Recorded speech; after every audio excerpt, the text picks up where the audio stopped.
Bismillah wassalatu wassalamu ala rasulillah wa ala alihi wa sahbihi wa man walah.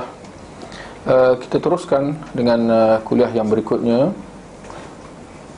Kuliah kita di dalam kitab Syarh Sunnah karangan Imam Al-Barbahari rahimahullah. Baik, tuan-tuan dan puan-puan, muslimin muslimat yang dirahmati Allah sekalian, kita lihat di halaman 64, ya, halaman 64, perkara yang ke-36. Berkata Imam Al-Barbahari rahimahullah, yang wafat pada tahun 329 Hijrah, ketahuilah, semoga kalian dirahmati Allah, bahawa tidak boleh mentaati makhluk dalam rangka bermaksiat kepada Allah. Seterusnya kata Imam Al-Barbahari, tidak boleh, ini betulkan sikitlah, ya, memastikan. Kita ganti memastikan tu dengan perkataan secara pasti menyatakan, ya. Tidak boleh secara pasti menyatakan terhadap pemeluk Islam bahawa dia termasuk dia terjemahan dia ni ada macam tak betul sikit lah, ada tunggang terbalik sikit. Ada terjemahan lain? Sabar, kita baca je lah, tuan-tuan perempuan kena perhati sikit lah, ya. Tidak boleh secara pasti menyatakan terhadap pemeluk Islam bahawa dia termasuk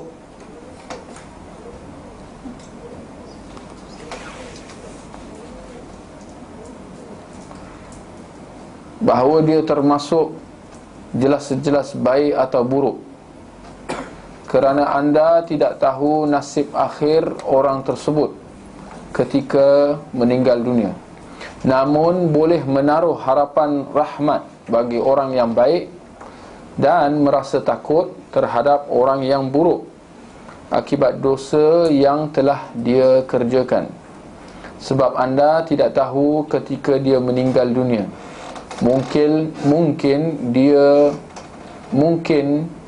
dia telah menyesali dosanya. Jika Allah membuat ketentuan seperti itu, maka ketika dia meninggal dunia, hendaklah memohon rahmat Allah untuknya.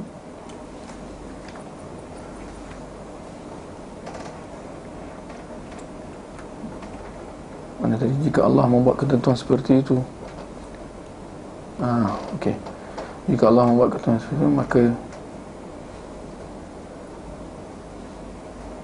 jika Allah membuat ketentuan seperti itu, ni buatlah pembetulan sikit, ya. Jika Allah membuat ketentuan seperti itu dan dia meninggal atas Islam, ni memang lain sikit lah. Jika Allah membuat ketentuan seperti itu dan dia meninggal dunia atas Islam, maka ketika ia tu buang, meninggal dunia atas Islam, itu je lah tambahan. Maksud titik, hendaklah memohon, bukan hendaklah, kita memohon rahmat untuknya dan merasa takut terhadap dosa-dosanya, ya. Gitulah, ya. Setiap dosa bagi seorang hamba, kita lihat perkara yang ke-38, kata Imam Al-Barbahari, setiap dosa bagi seorang hamba, ya, setiap dosa bagi seorang hamba berhak mendapat kesempatan untuk bertaubat, ya. Boleh insyaAllah. Baik, kita lihat perkara yang ke-36 yang kita baca tadi, ya. Ketahuilah, semoga kalian dirahmati Allah, bahawa tidak boleh mentaati makhluk dalam rangka bermaksiat kepada Allah. Ya. Ini adalah lanjutan daripada beberapa perkara yang sebelum tadi, tentang penjelasan Imam Al-Barbahari kewajipan mentaati pemerintah. Ya. Dalam perkara yang sebelum ni, dalam kuliah kita yang sebelum ni, kita ada menyebutkan tentang masalah taat kepada pemerintah, ya, di mana hal itu adalah satu yang wajib ke atas setiap seorang Muslim, ya, untuk mentaati pemerintah Muslimnya. Jadi di sini Imam Al-Barbahari nak menegaskan bahawa kita kena ingat juga dalam masa yang sama, bila kita sebut tentang taat kepada pemerintah, hal itu bukan secara mutlak, ya, tetapi hanya dalam hal-hal ketaatan sahaja, ya, bukan dalam semua perkara. Kerana dalam hal-hal maksiat, ya, hal-hal yang menyalahi syarak, menyalahi tuntutan agama, kita tidak boleh taat, ya, kepada pemerintah dalam hal-hal seperti itu, ya.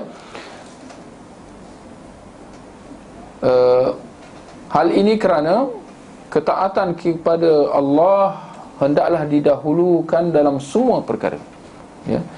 Mentaati Allah mendahului atau diutamakan atas semua ketaatan, ya. Ketaatan kepada pemerintah adalah selama mana ia tidak menjurus kepada berlaku maksiat kepada Allah, ya. Kerana kita mentaati pemerintah juga atas perintah Allah, ya.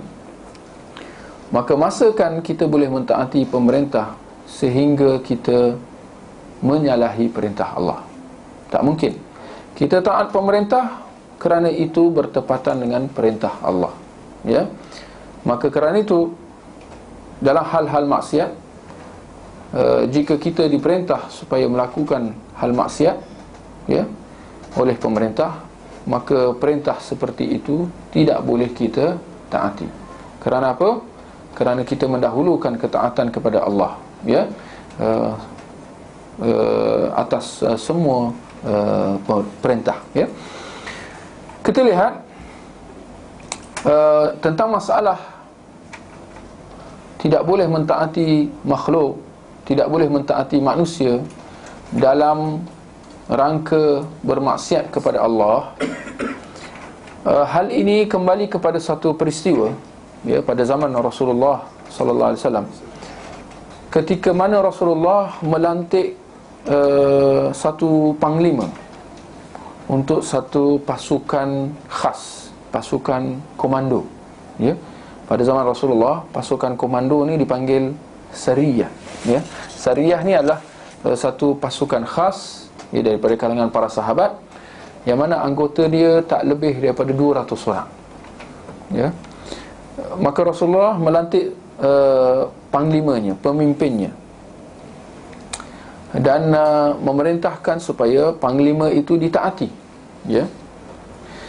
Ketika dalam perjalanan, ya, pasukan khas tadi, pemimpin dia, panglima dia, memerintahkan anak-anak buah dia supaya mengumpul anak-anak kayu, ya. Setelah anak-anak kayu bakar dikumpul, panglima tadi memerintahkan supaya kayu-kayu api tadi dihidupkan.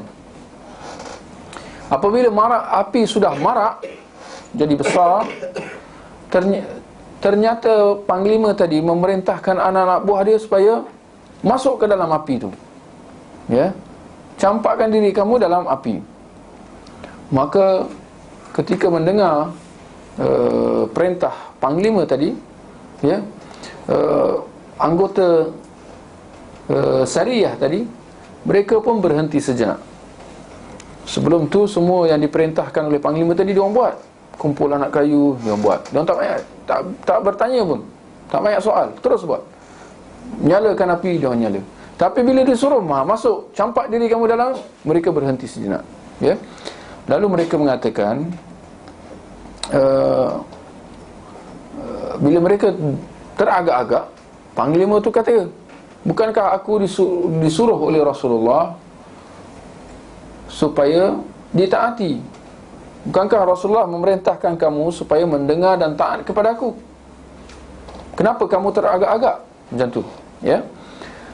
Maka mereka pun bercakap sesama mereka dengan mengatakan, tidaklah kami memeluk Islam, mentaati Rasulullah, melainkan kerana ingin menyelamatkan diri daripada api, yakni api neraka.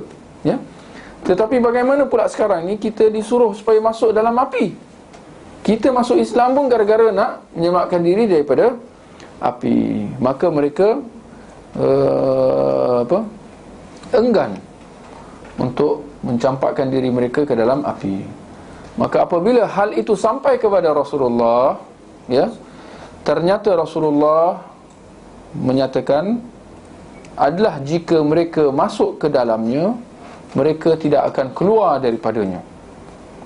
Sesungguhnya ketaatan hanya dalam perkara yang ma'ruf. Maknanya nasib baiklah mereka tak masuk. Kerana kalau mereka masuk, Rasulullah kata mereka tak akan keluar balik. Maknanya apa?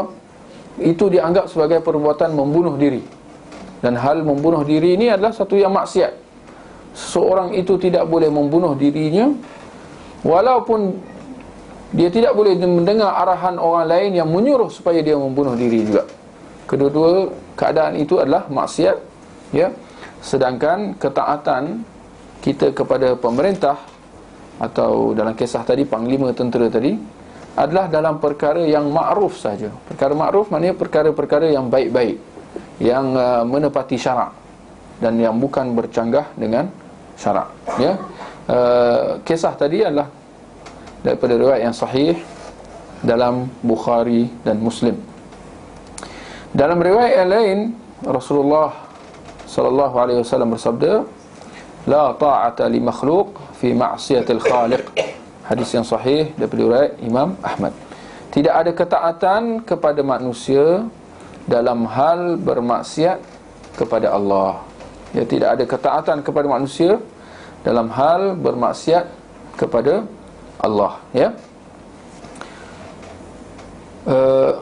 Kita hendaklah sentiasa taat kepada Allah dalam apa juga keadaan, dalam apa juga situasi, dalam apa juga permasalahan.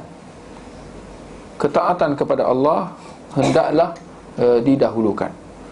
Kalau kita lihat dalam masalah hubungan rakyat dengan pemerintah, syarak memerintahkan supaya rakyat Muslim itu taat kepada pemerintahnya. Tetapi kita melihat bahawa perintah ini, ketaatan kita kepada pemerintah bukan secara membuta tuli, bukan secara mutlak, bukan secara ta'assub. Apa yang suruh buat, kita ikut, kita sokong, tanpa menghiraukan halal dan haram, tanpa menghiraukan hukum hakam agama. Tidak. Seorang Muslim itu bukan seorang yang buta tuli. Seorang Muslim itu bukan orang yang bersifat fanatik, bersifat ta'assub, tak kira, ikut sahaja, tanpa usul periksa. Tidak sama sekali. Seorang Muslim itu adalah seorang yang sentiasa celik, sentiasa peka dan berwaspada dengan tindak tanduk dia. Maka dia sentiasa, persoalan dia yang sentiasa dia utamakan adalah sejauh mana ia dibolehkan oleh syarak, sejauh mana ia diperintahkan oleh syarak. Maka aspek halal dan haram, aspek hukum hakam sentiasa didahulukan. Kita lihat syarak memerintahkan supaya anak-anak taat kepada kedua ibu bapa, supaya berlaku baik dengan kedua ibu bapa, jangan derhaka dengan ibu bapa. Ini kita biasa dengar, bahkan itu memang disuruh oleh syarak, Tetapi kita lihat sebagaimana dalam surah Luqman ayat yang ke-15, Allah Subhanahu wa taala berfirman, wa in jahadaka, dan sekiranya kamu dipaksa, yakni oleh kedua ibu bapa, ya, ala an tusyrika bima laysa laka bihi ilm, supaya kamu wahai anak dipaksa untuk menyekutukan Allah oleh kedua ibu bapa tadi. Allah kata apa? Fala tuti'huma, jangan kamu taat kepada kedua ibu bapa tadi. Kamu tak boleh taat dengan ibu bapa kalau dia suruh kita syirik, menyekutukan Allah. Hendaklah kamu derhaka terhadap perintah itu. Kita lihat, tak boleh nak taat, bahkan kena derhaka, kerana hal itu menjurus kepada syirik. Tetapi kita lihat Allah kata apa? Wasahibhuma fid dunya ma'rufa. Tetapi hendaklah kamu tetap berdamping dengan ibu bapa, bersahabat dengannya dengan cara bergaul dengannya dengan cara yang baik, ya. Kita lihat ini dua aspek ni kita kena bezakan dan jangan dikelirukan antaranya, ya. Kita diperintahkan supaya taat kepada kedua ibu bapa, ya. Kita diperintahkan supaya jangan derhaka dengan ibu bapa, ya. Dan kita juga diperintahkan supaya sentiasa bergaul dan melayan kedua ibu bapa dengan cara yang baik, ya, dengan adab, dengan akhlak yang mulia. Dalam masa yang sama, hal ini tidak bererti bahawa kita taat kepada ibu bapa dalam apa juga hal sehingga menjurus kepada bermaksiat dengan Allah Subhanahu wa taala, ya. Kalau hal itu menjurus kepada maksiat kepada Allah, ya, menjurus kepada syirik, kufur atau perkara-perkara yang haram yang lain, maka dalam hal itu kita tidak boleh taat, walaupun terpaksa derhaka dengan ibu bapa, ya. Bahkan dalam keadaan maksiat, kita hendaklah kita derhaka dengan ibu bapa, kerana hal itu menjurus kepada derhaka terhadap Allah Subhanahu wa taala, ya. Sedangkan taat kepada Allah hendaklah didahulukan dalam semua keadaan, ya. Maka begitu juga dengan hal dengan pemerintah. Bahkan kita mendapati bahawa ketaatan kita kepada pemerintah adalah seperti mana ketaatan kita kepada Allah. Begitu juga dengan ketaatan kita dengan guru kita atau ketua kita di tempat kerja atau di mana juga, ya. Kaedah yang sama tetap digunakan, ya. Walaupun kita disuruh supaya dalam hal-hal maksiat kita tak boleh taat, ini juga jangan kita salah faham. Hal ini tidak bererti bahawa kita menolak pemerintah itu sama sekali. Bila disuruh buat maksiat, kita kata kita tak boleh taat, ya, seperti mana dalam hadis yang kita dengar tadi. Tak boleh taat kepada manusia dalam hal-hal maksiat kepada Allah. Tapi hal ini tidak bererti bahawa kita menarik tangan ketaatan kita kepada pemerintah itu sama sekali. Bahkan lebih parah lagi, kita mengajak supaya digulingkan pemerintah itu kerana disuruh buat maksiat tadi. Bukan sama sekali. Seperti mana ibu bapa kita, kalau dia suruh kita buat maksiat, kita tak boleh taat. Tapi hal ini tidak bererti bahawa kita tak lagi dengar cakap mak bapak kita. Oh, mak bapak ni tak betul, mak bapak ni sesat, lalu kita nak menggulingkan mak bapak kita. Kita tak pernah dengar pun ucapan macam tu, kan? Tapi hal ini biasa kita dengar dalam masalah hubungan rakyat dengan pemerintah. Sedangkan itu adalah silap dan salah, tidak bertepatan sama sekali dengan syarak. Kita hanya tidak taat dalam masalah maksiat tadi itu. Adapun ketaatan kita di dalam hal-hal yang ma'ruf yang lain, sama ada kepada pemerintah adapun kedua ibu bapa, ya, ia masih lagi berterusan. Kita lihat perkara yang ke-37. Tidak boleh secara pasti menyatakan terhadap pemeluk Islam bahawa dia jelas-jelas baik atau buruk. Apa maksudnya? Maksudnya kita tak boleh secara pasti mengatakan seseorang itu yang beramal dengan amalan baik atau buruk. Kita tak boleh kata secara pasti buat orang yang buat baik bahawa dia ni masuk syurga, atau orang yang buruk dia ni masuk neraka. Wah, ni bagus ni masuk syurga ni. Kita tengok orang yang lain, dia tengah buat jahat ke, buat apa jugalah, minum marak ke, judi, ini tak baik ni, ini masuk neraka ni. Macam tu pula, ya. Sama sekali tidak boleh. Kita tidak boleh bersaksi ke atas seseorang individu secara pasti bahawa dia masuk syurga atau masuk neraka. Masuk syurga kerana kebaikan yang dibuat, masuk neraka kerana kejahatan yang dia buat. Tidak boleh sama sekali, kerana hal ini adalah urusan Allah semata-mata. Kerana Allah Maha mengetahui, Allah mengetahui hakikat segala sesuatu, ya. Kerana hanya Allah tahu. Orang yang baik tadi, hanya Allah tahu sama ada kebaikan itu berterusan sehingga ke akhir hayatnya. Kerana ada kemungkinan bahawa di akhir hayat dia berpaling tadah dan jatuh dalam syirik atau kufur, na'udzubillah. Hanya Allah tahu, ya. Siapa yang menjamin bahawa dia akan terus istiqamah pada jalan yang benar, pada jalan Islam, kan? Ya.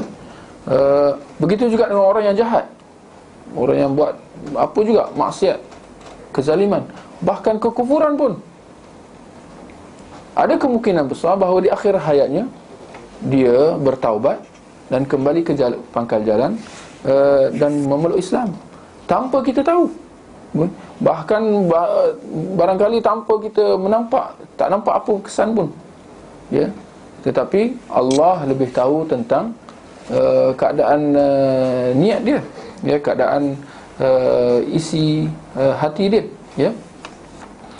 Dan di dalam sebuah hadis yang sahih daripada riwayat Bukhari dan Muslim, Rasulullah sallallahu alaihi wasallam bersabda, seseorang kamu akan beramal dengan amalan ahli syurga, ya, secara zahirnya, sehingga tidak ada antara dia dan syurga itu melainkan sehasta, ya. Tetapi ternyata takdir mendahului segala-gala, maka orang itu beramal dengan amalan ahli neraka, maka dia dihumban ke dalamnya. Dan seseorang kamu beramal dengan amalan ahli neraka, sehingga tidak ada antara dia dan neraka melainkan sehasta. Ternyata takdir mendahului segala-gala, maka dia beramal dengan amalan ahli syurga, maka dia memasuki syurga itu, ya. Kita lihat bagaimana Rasulullah jelas kata, seorang itu dia zahirnya dia beramal dengan amalan syurga, ahli syurga, mengenai benda-benda baik, ya. Tetapi ternyata bahawa di akhir hayat dia beramal dengan amalan ahli neraka, menyebabkan dia dihumban ke dalam api neraka. Begitu juga dengan orang yang sebaliknya, orang yang beramal dengan amalan ahli neraka sehingga tak ada, tinggal sikit ke, sehasta je untuk dia masuk neraka.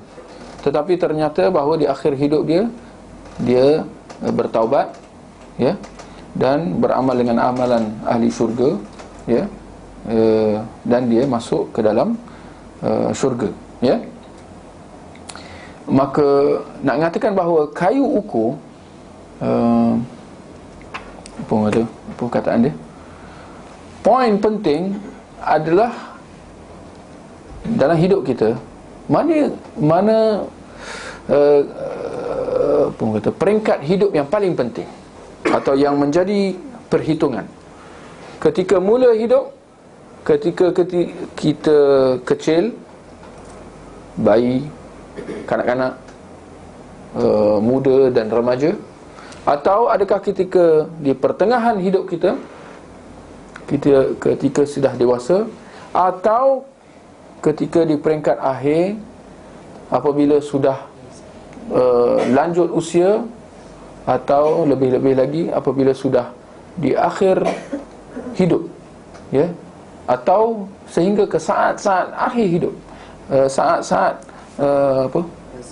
nazak, ataupun di akhir nafas kita. Daripada tiga-tiga peringkat ni, yang mana yang paling penting? Ya, kita mendapati bahawa syarak menjelaskan bahawa yang paling penting adalah di saat-saat akhir hidup kita tu. Bahkan di saat sebelum kita menghembuskan nafas kita yang terakhir.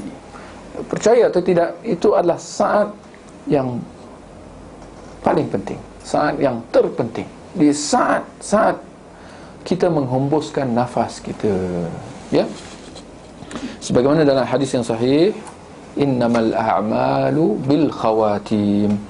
Amalan seseorang adalah bergantung pada hujungnya. Amalan seseorang adalah bergantung pada hujungnya. Maknanya di saat-saat akhir hidup dia. Saat akhir hidup dia, itu yang menjadi titik tolak baik atau buruk dia, syurga atau neraka. Adapun sebelum itu, bukan nak kata tak penting, ya, tapi nak mengatakan yang di akhir hidup itu adalah penentu. Nak sama ada diperakui amalan-amalan baik yang sebelum itu, atau dimansuhkan sama sekali, ya. Begitu juga dengan amalan buruk dia. Barangkali sepanjang hidup dia buat amalan buruk saja, akhir hidup itu akan memperakui sama ada amalan buruk itu akan dikekalkan dan dia akan dihisapkan atasnya, atau amalan-amalan buruk yang dia telah lakukan sepanjang hidup itu dimansuhkan dan dibatalkan, ditentukan di saat akhir hidup dia, ya. Kita lihat sahaja, ya, siapa yang tahu kisah si pembunuh 99 nyawa, bagaimana 99 nyawa dibunuh. Dan kisah tu sahih, ini bukan kisah dongeng, hadis sahih dalam Bukhari Muslim. 99 nyawa dia dah bunuh, ya. Tetapi kita lihat takdir mendahului segala-gala. Ternyata bahawa di akhir hidup dia bertaubat, ya.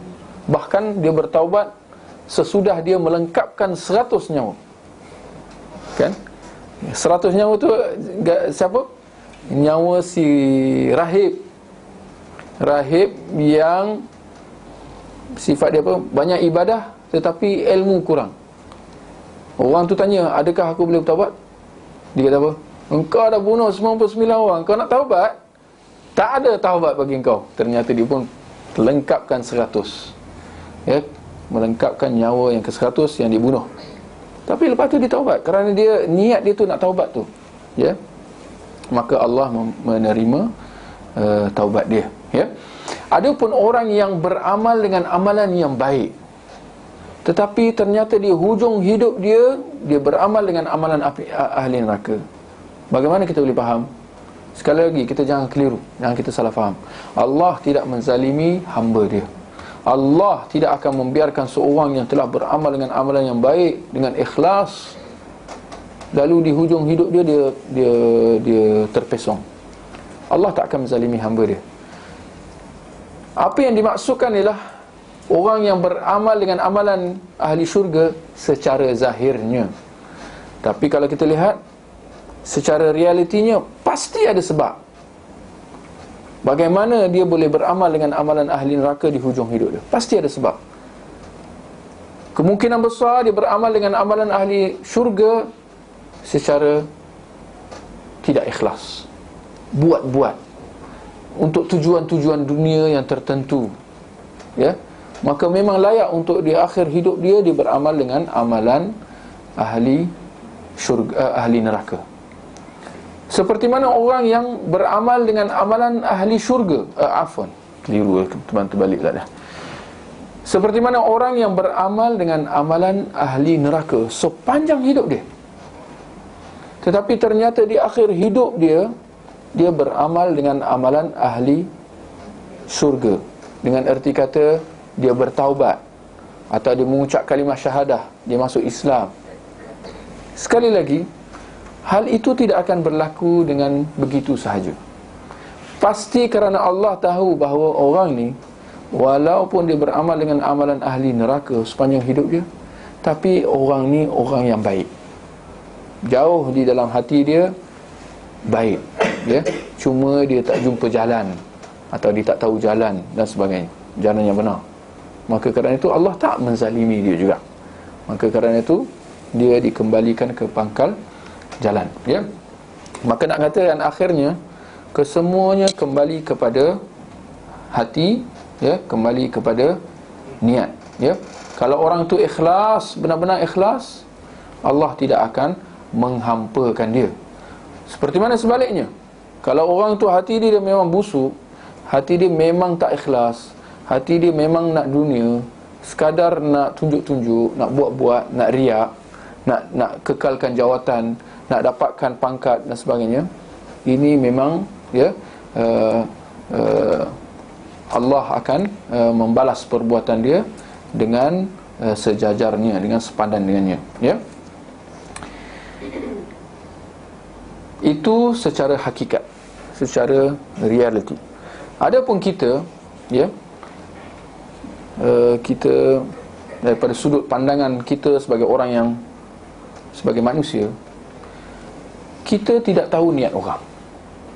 Kita tak tahu niat orang. Kita seperti mana kita tak tahu kesudahan seseorang tu, masuk syurga ke masuk neraka. Kita tak tahu.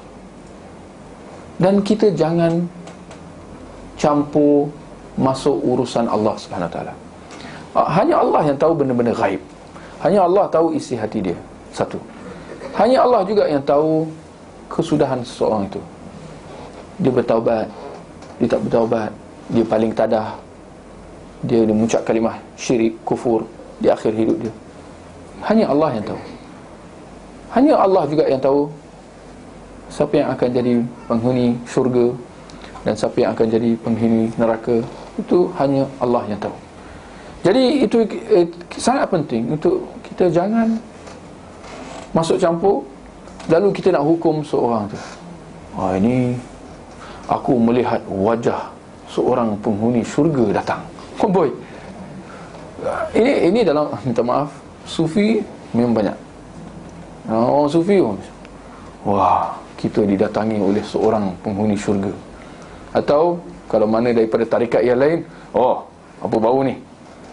Seolah-olah penghuni neraka datang masuk ke dalam majlis kita. Macam tu pula, ya. Ini jelas tidak betul. Bahkan seolah-olah orang itu mendakwa bahawa dia tahu benda ghaib, ya. Masalah syurga neraka, siapa ahli dia, ini benda ghaib. Begitu juga masalah kita menyebut si fulan syahid, si fulan mati syahid. Ini pun tak wajar untuk kita kata macam tu, kerana dia membabitkan masalah yang sama. Seolah-olah kita yang bagi dia sijil, dia ni masuk syurga. Si fulan syahid, maknanya apa? Si fulan masuk syurga. Itu dia. Masakan kita boleh berkata sedemikian, sedangkan urusan masuk syurga neraka ini hanya hak mutlak Allah Subhanahu Wa Taala, ya. Maka akhirnya sebagai seorang Islam, kita dalam muamalah kita dengan sesama manusia yang lain, sesama saudara se-Islam kita ataupun orang-orang yang bukan Islam pun, kita hanya berinteraksi dengan mereka, kita bermuamalah dengan mereka secara zahir saja, ya. Mana orang yang kita lihat baik, kita hukum dia sebagai orang yang baik. Dan mana orang yang berkelakuan selain daripada itu, kita menghukum mereka sejajar dengan apa yang mereka zahirkan. Maka siapa yang menzahirkan keislaman dia, kita hukum dia sebagai orang Islam. Dan siapa yang menzahirkan kekufuran, kita menghukum dia sebagai orang kafir. Itu di dunia. Kita menghukum mereka dengan zahir, apa yang kita nampak dengan mata kepala kita, secara zahir. Islam, kita hukum Islam. Kafir, kita hukum kafir. Itu kena faham juga. Kerana ada juga, kalau Islam hukum Islam, dia boleh, tak usah. Tapi bila nak hukum orang kafir, jangan, bahaya. Jangan hukum orang kafir sewenang-wenangnya. Tak betul juga. Nampak? Ada orang Kristian, Yahudi kafir ke tidak? Itu saya tak tahu. Dia confused. Dia boleh kata macam tu pula. Boleh faham? Orang Kristian kafir, orang Kristian, Yahudi ke apa, ini kafir ke apa? Mereka bukan Islam, tapi kafir tak tahu. Kita jangan hukum kafir, kita hukum dia bukan Islam. Saya ingat itu main-main, dia bermain-main silap mata pula dengan kita. Itu bermain-main bahasa. Ini semua tidak akan membantu dia. Ya, bukan Islam, kafir, samalah cik abang, kan? Hukum sama. Ini semua dia nak bermain-main. Ini semua akibat tak faham, akibat kejahilan. Sedangkan kita secara yakin dan pasti, siapa yang masuk Islam, siapa yang menzahirkan Islam dia, siapa yang mengucap 2 kalimah syahadah, kita menghukum dia secara yakin dan pasti dini Islam di dunia. Seperti mana sebaliknya, siapa yang tidak pernah mengucapkan kalimah syahadah, siapa yang menzahirkan kekufuran, menyembah berhala dan benda-benda kufur yang lain, hendaklah kita secara yakin dan pasti juga kata ini orang kafir. Dia punya kaedah dia sangat jelas dan mudah, ya. Maka siapa yang kalau orang Islam, kita memberi salam kepada mereka, ya, dan kita melayan dia sebagai orang Islam. Begitu juga yang sebaliknya, kalau orang kafir, kita tak boleh nak bagi salam kat dia, ya, dan kita tidak boleh melayan dia sebagai orang se-Islam, sesama saudara se-Islam kita, ya. Begitu juga dalam hubungan kita dengan sesama manusia atau sesama saudara se-Islam, kita mengharapkan kebaikan buat orang yang baik, ya. Orang yang berbuat baik, kita mengharapkan yang baik buat dia, iaitu semoga dia masuk syurga. Kita mengharapkan, ya, kita berharap.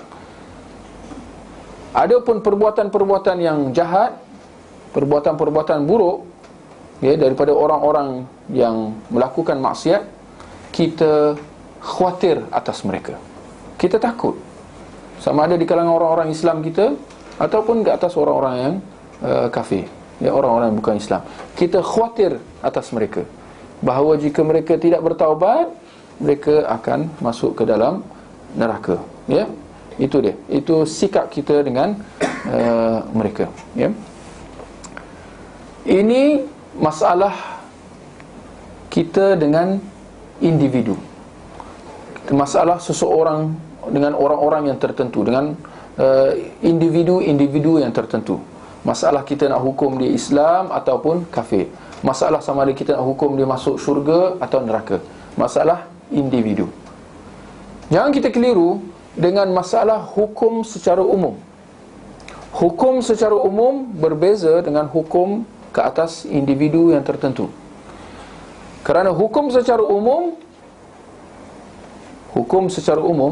kita mengatakan secara yakin dan pasti, siapa yang berbuat baik, siapa yang masuk Islam, secara yakin dan pasti dia akan masuk syurga. Tak ada masalah. Kita kata macam tu. Sebagaimana sebaliknya, siapa yang tak masuk Islam, siapa yang berbuat maksiat, siapa yang kufur dan syirik, kita kata secara yakin dan pasti juga bahawa dia akan masuk neraka. Ini secara umum, bukan ke atas individu yang tertentu. Kerana hal ini bertepatan dengan ayat-ayat Al-Quran. Kalau kita lihat tentang orang penghuni syurga, sebagaimana dalam surah Al-Buruj ayat yang ke-11, innal ladzina amanu wa 'amilus salihat lahum jannatun tajri min tahtiha al-anhar. Orang-orang yang beriman dan beramal salih, bagi mereka syurga-syurga yang mengalir di bawahnya sungai-sungai. Bagi mereka syurga yang mengalir di bawahnya sungai. Itu janji Allah. Maka kita mengatakan seperti itu. Orang yang beriman secara yakin dan pasti bagi dia syurga. Boleh? Adapun sebaliknya, bagi orang yang kafir pula, seperti mana kita lihat dalam surah Al-Bayyinah ayat yang ke-6, innal ladzina kafaru min ahlil kitab wal musyrikina fi nari jahannam khalidina fiha abada. Bagi orang yang kafir, sama ada daripada kalangan ahli kitab ataupun orang-orang musyrik, bagi mereka api neraka jahanam, mereka kekal di dalamnya selama-lamanya. Kita lihat, ini secara umum. Bagi orang kafir yang tak masuk Islam, yang tak mengucap dua kalimah syahadah, yang tak bertaubat, bagi mereka neraka api jahanam, mereka kekal di dalamnya selama-lamanya. Secara yakin dan pasti kita kata macam tu. Ya? Boleh, insyaAllah. Jadi hendaklah dibezakan antara dua masalah tadi. Menghukum orang secara individu, kita hukum dia secara zahir di dunia. Di akhirat kita tak tahu, itu urusan Allah. Secara umum, kita boleh menegaskan tentang orang yang baik, bagi orang yang baik, bagi orang Islam, bagi di syurga secara yakin. Bagi orang kafir, bagi orang yang tak baik, bagi dia di neraka secara pasti juga. Ya?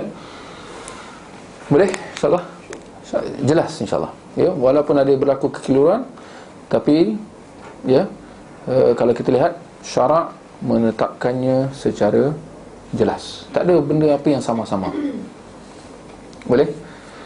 Baik, saya ingat cukup sekali itu. Kalau ada seorang pertanyaan. Baik, sebelum tu, biar saya tanya dulu. Dah jelas kan? Okey, dengar soalan. Ini pun syubhat. Yang terkejut, ini syubhat di kalangan pengikut Asy'ariyah. Kerana ini sebahagian akidah mereka. Boleh tak Allah mengazabkan orang yang beriman? Seperti mana? Boleh tak Allah memasukkan ke dalam syurga orang yang kafir? Saya ulang sekali lagi, dengan saya ubah sikit supaya jelas lagi. Boleh tak Allah masukkan orang Islam yang tak buat maksiat ni, jangan salah faham, orang Islam yang dah bertaubat, ke dalam neraka? Seperti mana boleh tak Allah masukkan orang kafir, ya, yang tak pernah mengucap kalimah syahadah, yang tak pernah bertaubat, ke dalam syurga? Boleh tak? Boleh faham soalan? Tadi kata jelas.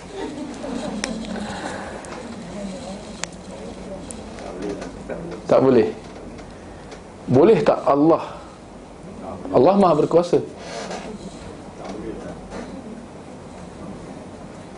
Ada yang kata boleh, ada yang kata tak boleh.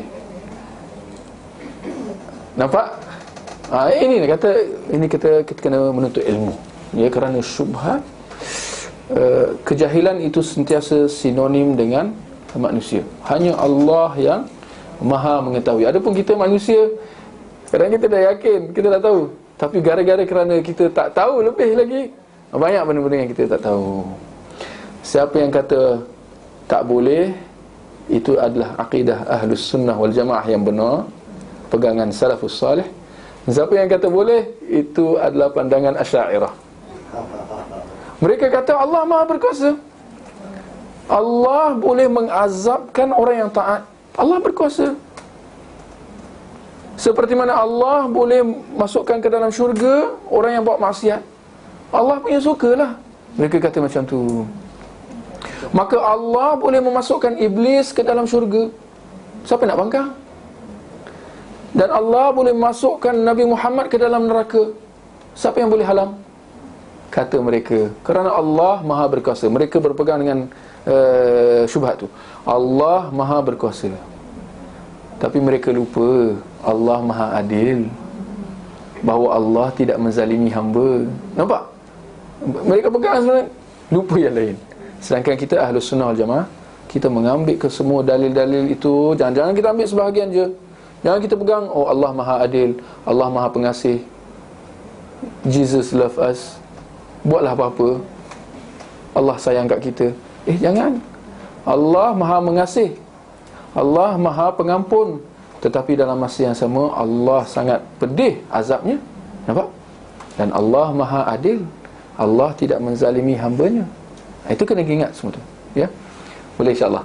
Jadi mustahil Allah akan menghumbankan orang yang mengucapkan kalimah la ilaha illallah ke dalam api neraka dan mengekalkannya di dalamnya. Boleh jadi dimasuk kerana maksiat dia tak bertaubat. Tapi kalau dia mengucap kalimah syahadah dan dia bertaubat daripada dosa-dosanya, dia akan terselamat daripada api neraka. Itu janji Allah. Dan mustahil Allah akan masukkannya ke dalam api neraka. Ini juga yang sebaliknya. Orang kafir yang tak pernah mengucap kalimah syahadah, yang tak pernah masuk Islam, dia akan masuk ke dalam neraka dan mustahil, ya, dia akan masuk syurga. Bahkan Allah berjanji begitu, ya. Orang yang beriman masuk syurga, itu janji Allah.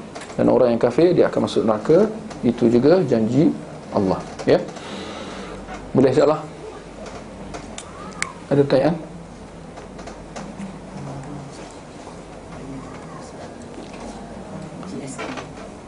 Ada orang kata GST itu macam haram, dan macam mana ada Saya ingat masalah GST ni, ini apa, polemik lah. Saya ingat dia lebih kepada polemik. Masalah kepartian, parti ni, parti pemerintah, parti pembangkang. Jadi dia lebih kepada polemik, ya. Akhirnya mereka marah kat GST, sedangkan kita dah bertahun-tahun sistem cukai dah memang ada, tak pernah bising pun, kan? Kita macam-macam cukai ada, kan? Cukai pendapatan, cukai ni, cukai itu, tak pernah bising. Tapi bila ada sistem GST, oh nak bising, kata nak timbul haram. Habis selama ni macam mana? Tak ada pula timbul halal atau haram. Jadi saya ingat itu lebih kepada politik, polemik, kepartian, ya. Maka siapa yang di pihak kerajaan dia sokong, siapa yang di pihak pembangkang dibangkang, dan memang itu kerja dia. Ya, adapun kita sebagai, ya, penuntut ilmu, jangan kita sibukkan benda-benda ni, kerana akhirnya dia tidak akan menambahkan iman kita atau mengurangkannya. Adapun daripada sudut nak memahami masalah cukai, itu memang ada kewajaran dia. Jadi tak ada kemengena. Jangan kita fokuskan pada GST. Sekarang masalah cukai, ini masalah lain. Masalah pentadbiran negara, ya, tentang perlu atau tidak kerajaan kepada cukai sebagai, ya, sebagai apa orang panggil, sebagai sumber pendapatannya, itu masalah yang ini. Itu kita boleh fokus pada itu. Kita boleh mendalami ilmu agama kita dalam masalah tu, itu boleh, itu ada kewajaran, ya. Tetapi jangan sampai kita tersibuk dengan GST yang mana akhirnya ni semua polemik saja. Polemik, mana cakap banyak, tapi akhirnya kena juga. Nak buat apa, kan? Betul. Wallahu a'lam. Ya, kita akhiri dengan tasbih kafarah. Subhanakallahumma wa bihamdik, asyhadu an la ilaha illa ant, astaghfiruka wa atubu ilaik.